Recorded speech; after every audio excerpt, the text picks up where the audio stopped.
जी हाँ दोस्तों, कैसे हैं आप सभी। उम्मीद करता हूँ आप सभी अच्छे होंगे और स्वस्थ होंगे और मस्त होंगे। आपकी पढ़ाई बहुत ही अच्छी चल रही होगी।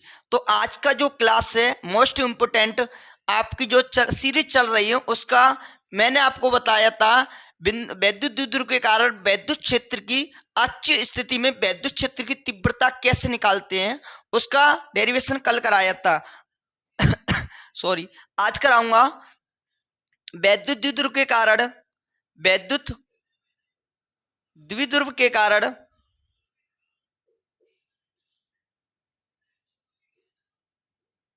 के कारण निरक्षीय स्थिति में निरक्षीय स्थिति में निरक्षीय स्थिति में वैद्युत क्षेत्र की तीव्रता वैद्युत क्षेत्र की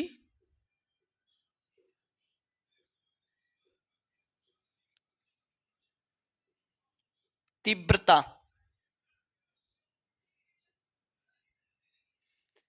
वैद्युत द्विध्रुव के कारण वैद्युत क्षेत्र की निरक्षीय स्थिति में तीव्रता निकालनी होती है। निरक्षीय स्थिति में दो स्थिति होती है, एक अच्छी स्थिति, दूसरी होती है निरक्षीय स्थिति। ये आपके बोर्ड एग्जाम में 3 या 5 नंबर का पूछा जाता है, 5 मार्क्स का पूछा जाता है। इसे कंप्लीट करके जाइएगा बोर्ड एग्जाम से पहले। तो आपको मैं बता देता हूं, जैसे आपकी पहली बारी डेरिवेशन जो कराई थी उसी के तरह होता है। सर हमको प्रूफ क्या करना है, इसमें आपको करना होगा ई बराबर 1/4 पाई एप्सन नॉट 4 पाई मत समझियो, खट पाई जो होती है 1/4 pi epsilon naught P upon R Q ये आपको प्रूफ करना है। कि ई बराबर 1/4 pi epsilon naught P upon R Q, या 1/4 पाई की जगह पर आप रख सकते हैं ई बराबर या ई हटा देते हैं 1/1 को हटा देते हैं के क्यू अपॉन आर क्यू ये आपका हो सकता है, हो जाएगा। के की जगह होता है के equal to 1/4 pi epsilon naught 1/4 pi epsilon naught ये आपको प्रूव करना होता है। इस सूत्र को याद रखें। तो मैं इस डेरिवेशन को स्टार्ट करता हूं। किसके कारण निकालनी है? वैद्युत द्विध्रुव के कारण। किसके कारण निकालनी है आपको? वैद्युत द्विध्रुव के कारण निकालनी है। तो पहले आपको वैद्युत द्विध्रुव आगुण बनाना होगा। तो एक होता है नेगेटिव क्यू आवेश और दूसरा होता है पॉजिटिव क्यू आवेश। सर पॉजिटिव ही क्यों लिए? इसलिए लेते हैं, हम जानते हैं कि वैद्युत द्विध्रुव क्या होता है, इलेक्ट्रिक डाइपोल क्या होता है, दूरी पर होते हैं, परिमाण में समान तथा चिन्ह में विपरीत, साइन में अपोजिट होते हैं। क्या होते हैं? उसे वैद्युत द्विध्रुव कहते हैं। उनके मल्टीप्लाई को, गुणनफल को वैद्युत द्विध्रुव आगुण कहते हैं। तो मैं वैद्युत द्विध्रुव लेना है परिमाण में समान तथा चिन्ह में विपरीत, जिसके मध्य बिंदु ओ मान लेते हैं। वहां से आर दूरी पर परपेंडिकुलर लंबवत आर दूरी पर किसी बिंदु पी पर वहां पर विद्युत क्षेत्र की तीव्रता ई ज्ञात करनी है। क्या ज्ञात करनी है? ई निकालनी होती है।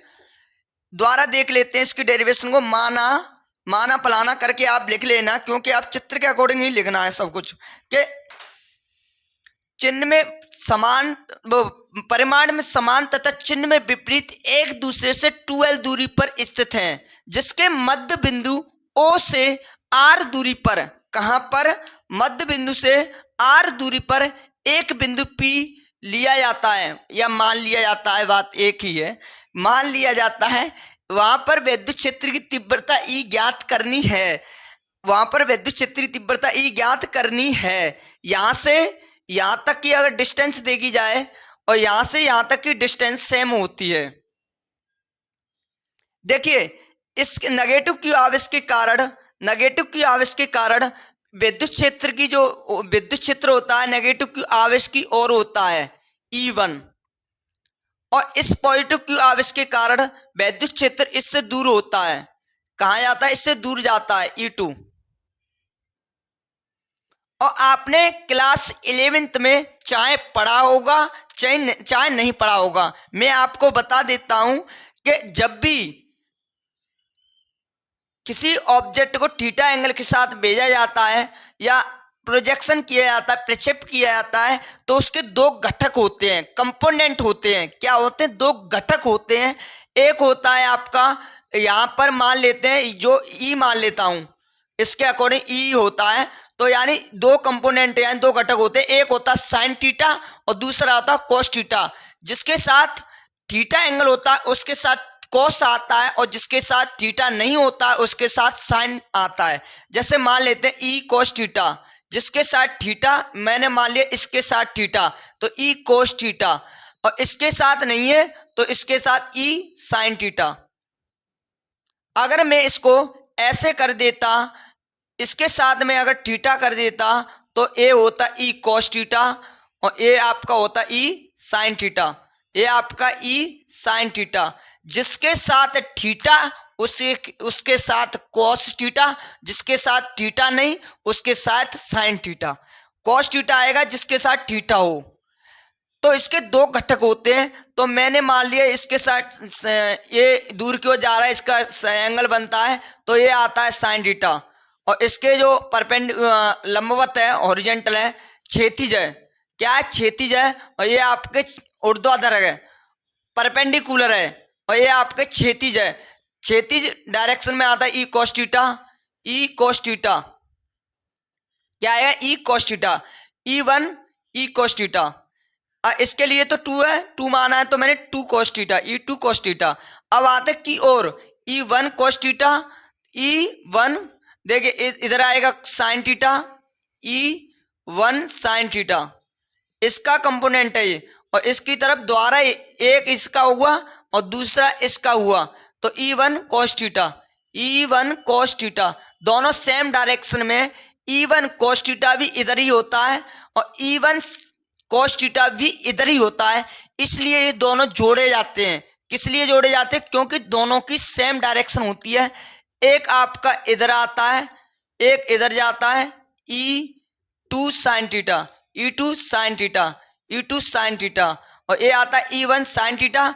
एक दूसरे से परपेंडिकुलर है, परिमाण में समान है, परिमाण में समान है, एक दूसरे से सेम डायरेक्शन, अपोजिट डायरेक्शन में यानी विपरीत हैं। ये एक दूसरे में कैंसिल हो जाते हैं।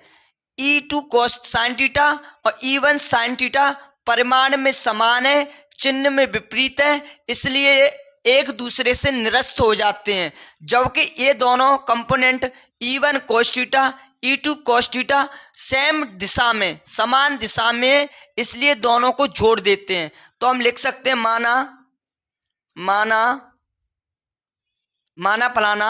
ये जरूरी है क्योंकि बोर्ड एग्जाम में 5 या 3 नंबर का पूछा जाता है। माना एक वैद्युत द्विध्रुव आगुड़ रखा गया है। माना एक वैद्युत द्विध्रुव आगुड़ रखा गया है। वैद्युत द्विध्रुव आगुड़ रखा गया है। आगुड़ रखा गया है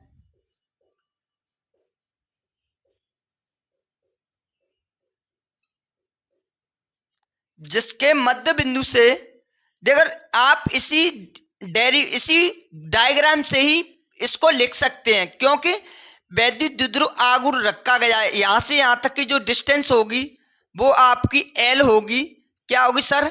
L होगी। यहां से यहां तक की डिस्टेंस जो होगी L होगी, और दोनों को मिला करके 12, और पाइथागोरस प्रमेय से आप निकाल सकते हैं इसका वर्ग और इसका वर्ग, R² प्लस L², और इसका वर्ग आपका होगा √R² प्लस L², क्योंकि ये आधार हुआ, ये कड़ हुआ, और ये आपका लंब हुआ, तो इसका भी सेम होता है। ये आपका लंब, ये आपका आधार, और दोनों को मिला करके आधार L² plus R² plus L², दोनों की दूरियां सेम होती है, दोनों आवेश से। तो लिख सकते हैं कि माना एक वैद्युत द्विध्रुव आगुड़ रखा गया है जिसके किसके वैद्युत द्विध्रुव के जिसके मध्य बिंदु मध्य बिंदु ओ से, ओ मान लिया जिसके मध्य बिंदु ओ से परपेंडिकुलर यानी लंबवत, मध्य बिंदु ओ से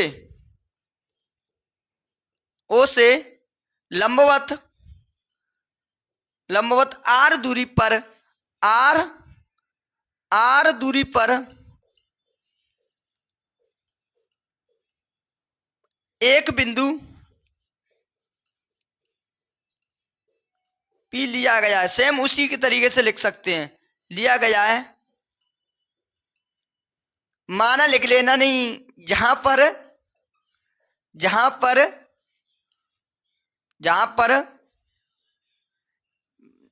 मान लिया गया है, जहां पर यानी मान लिया एक दूसरे से आर दूरी पर एक बिंदु P लिया गया है, वहां पर वैद्युत क्षेत्र की तीव्रता, वैद्युत क्षेत्र की तीव्रता E ज्ञात करनी है, ज्ञात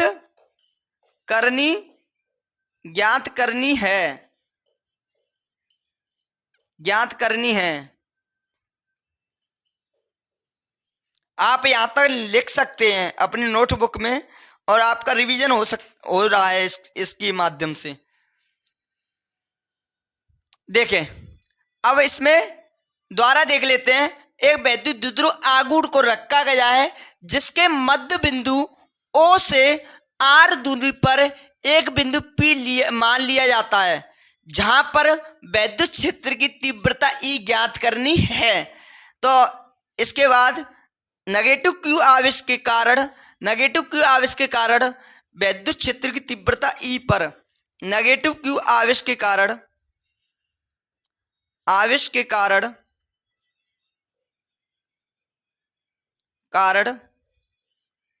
वैद्युत क्षेत्र की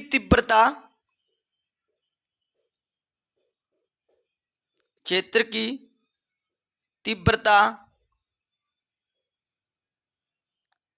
बिंदु P पर, सेम है उसी की तरीके से, बिंदु P पर E1 बराबर 1/4 pi epsilon naught Q upon R under the root R square plus L square. Sir ये आपकी डिस्टेंस क्यों आई? क्योंकि उनकी यहां से बिंदु P तक जो दूरी है under the root R square plus L square होती है, under the root R square plus L square होती है। इसलिए हमने यहां पर दूरियां under the root R square plus L square ली। अब पॉजिटिव Q आवेश के कारण सेम है जो मैंने निरक्षीय में किया था। पॉजिटिव Q आवेश के कारण बिंदु P पर, कहां पर? अरे मेरे दोस्तों, बिंदु P पर वैद्युत क्षेत्र की तीव्रता, बिंदु P पर वैद्युत क्षेत्र की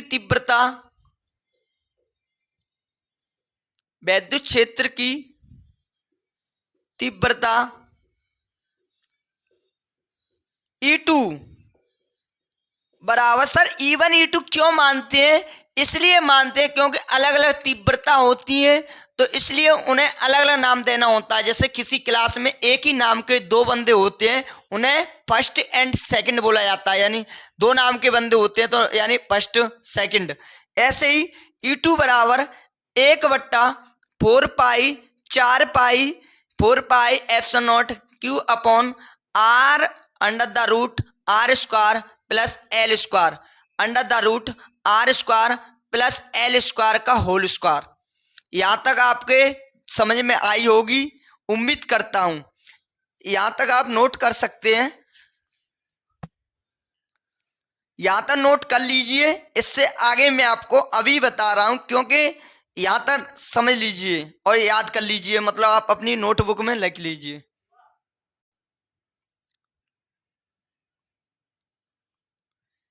इससे आगे देखें, नेगेटिव Q आवेश के कारण विद्युत क्षेत्र की तीव्रता बिंदु P पर E बराबर 1/4 पाई एप्सिलॉन नॉट Q बट्टे under the root R square plus L square का होल स्क्वायर होता है।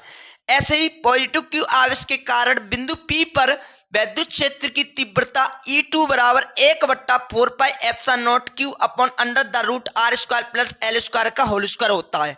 इससे आगे देखें तो हमने देखा इसकी जो तीव्रता E1 के कारण और पॉजिटिव क्यू आवेश के कारण दोनों के कारण तीव्रता सेम आती है, तो हम कह सकते हैं E1 बराबर E2 के, यस और नॉट, और सेम डायरेक्शन में होती है। मैंने इससे पहली वाली क्लास में आप लोगों को बताया था जब भी तीव्रता सेम डायरेक्शन में होती है, सेम डायरेक्शन में E1 और E2 होती है, तो मैंने ये बताया था जोड़ते हैं, दोनों तीव्रता को जोड़ते हैं। जब भी तीव्रता अपोजिट डायरेक्शन में होती है तो क्या करते हैं, घटाते हैं, E1 और E2, तो ज्यादा में से कम वाली घटाते हैं। मैंने ये भी आप लोगों को बताया था दोस्तों। इससे आगे सुने, E1 और E2 दोनों सेम डायरेक्शन में, E1 E2 दोनों सेम डायरेक्शन में, इसलिए दोनों तीव्रता को हम जोड़ेंगे। तो परिणामी तीव्रता कौन सी तीव्रता, परिणामी या नेट तीव्रता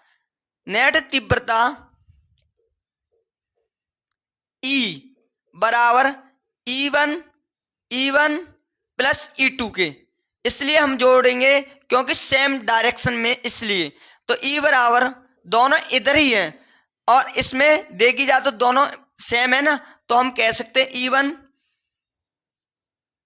E बराबर E1 प्लस E1 की जगह पर हम E2 रख सकते हैं, E2 की जगह पर E1 रख सकते हैं। तो इसमें हम क्या ले रहे हैं, E1, इसलिए E2 की जगह पर हम E1 और रख सकते हैं। तो E1 और E1 आपकी हुई E बराबर 2E1, और E1 का हम इसमें से इक्वेशन में से रख सकते हैं, तो इसको नोट कर लें, इसको मैं हटा देता हूं। इसमें से लेके E बराबर 2 इंटू E1 और देख कोस थीटा इसके साथ है, तो कोस थीटा और लगा देते हैं कोस थीटा।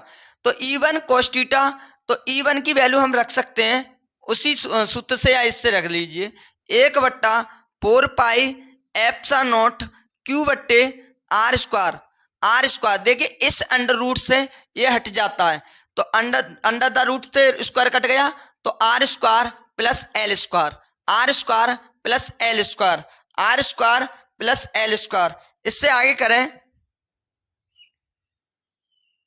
अब इसमें आगे cos थीटा और लगा देते हैं। सर cos थीटा की वैल्यू हमें कैसे मिलेगी, तो हम यहां से निकाल सकते हैं लाल बट्टे कक्का। इंग्लिश मीडियम वाले ऐसे भी कर सकते हैं। देखिए हालांकि मैं दोनों भाषा में पढ़ा सकता हूं, बट इसलिए मैं नहीं पढ़ा रहा क्योंकि हमारा क्षेत्र जो है यूपी बोर्ड का ही है।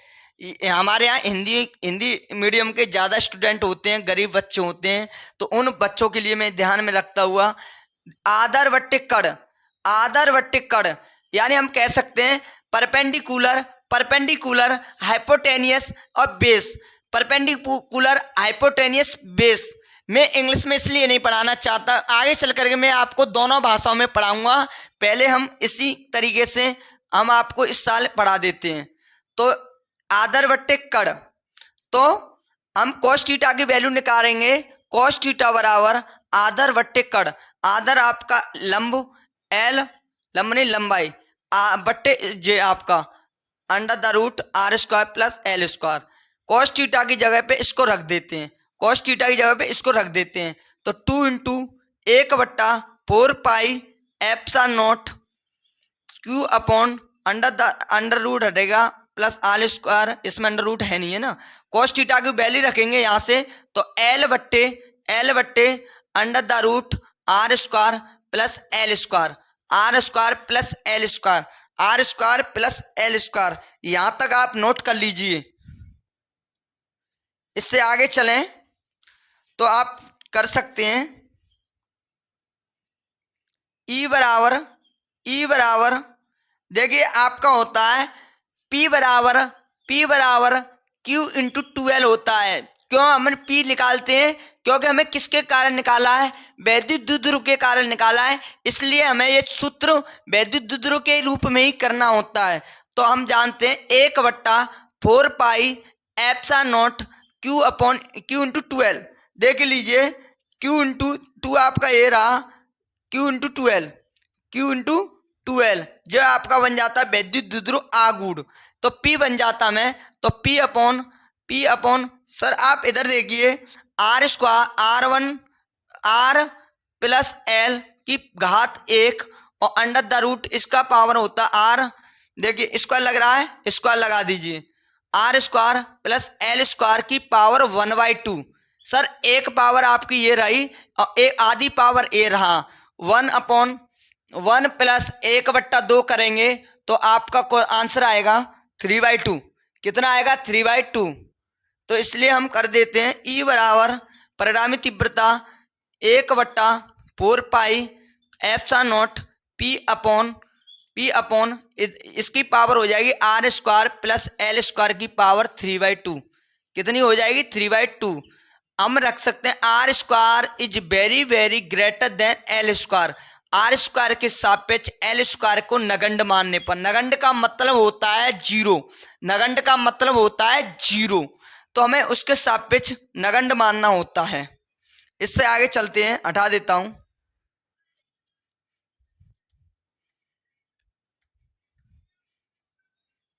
चले आगे। E बराबर 1/4 पाई एप्सिलॉन नॉट P बट्टे आर स्क्वायर की पावर 3/2। सर 2 से 2 कट गया, तो E बराबर 1/4 pi epsilon naught P upon R Q. हमें सर यही प्रूव करना था, वैद्युत द्विध्रुव के कारण वैद्युत क्षेत्र की निरक्षीय स्थिति में वैद्युत क्षेत्र की तीव्रता, वैद्युत द्विध्रुव के कारण निरक्षीय स्थिति में वैद्युत क्षेत्र की तीव्रता में निकालनी थी। तो हम इसको ऐसे भी लिख सकते हैं और इसकी जगह पे हम रख सकते हैं K, तो E K Q upon R square R Q. तो देखिए उस जो मैंने उस दिन कल कराई थी वैद्युत द्विध्रुव के कारण वैद्युत क्षेत्र की तीव्रता अच्छी स्थिति में, और आज कराई है मैंने आपको निरक्षीय स्थिति में, दोनों में अंतर कितना है सर? वो इस वाली तीव्रता की दोगुनी होती है। देखिए अच्छी मैंने कराई 2p अपॉन आर क्यू, के तो आपकी थी 2p अपॉन आर क्यू, और ये आपकी कितनी है? ये आपकी है निरक्षीय, ये आपकी निरक्षीय। कौन सी स्थिति है? निरक्षीय। ये के क्यू नहीं, K P upon R Q, sorry, K P upon R Q. इसमें और उसमें अंतर है कि इस वाली की दो गुनी होती है अच्छी स्थिति, निरक्षीय स्थिति की दो गुनी होती है अच्छी स्थिति। तो सर इन दोनों को डेरिवेशन को मोस्ट इंपोर्टेंट आपकी पहले वाले चैप्टर से आती है, इनको क्लियर कर लीजिए। और नेक्स्ट वाला टॉपिक आएगा वैद्युत द्विध्रुव के कारण वैद्युत द्विध्रुव में रखे वैद्युत क्षेत्र में रखे वैद्युत द्विध्रुव पर लगने वाला बलयुग्म का आगुड़, वैद्युत द्विध्रुव पर लगने वाला बलयुग्म का आगुड़।